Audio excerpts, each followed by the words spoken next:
I'm Joan Morosani, and I've been asked to do a Bluebird House.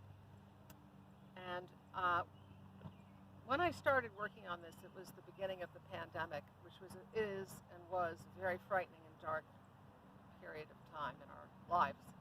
And so I thought I would try and do something hopeful and positive, and this is what I came up with. So it's a Connecticut landscape, and you've got a bluebird here, and then you've got maybe it's the same bluebird, but it's flying out into the openness, into the airy, beautiful Connecticut sky. And then here he's flying out into the horizon, sort of a bit of a sunset. But I just thought kind of the airiness and openness and freshness and just positivity was something that I think everyone needs.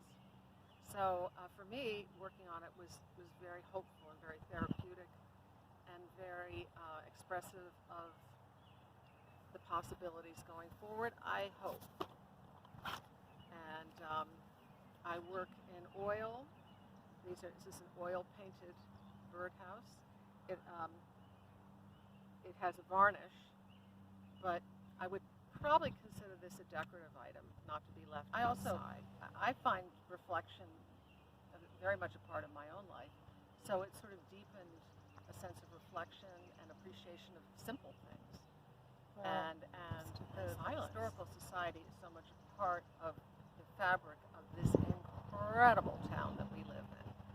And it's just, we're so blessed to have this community and have this sense of history and people taking care of it and expanding it and educating people with it. It's what you do is incredible.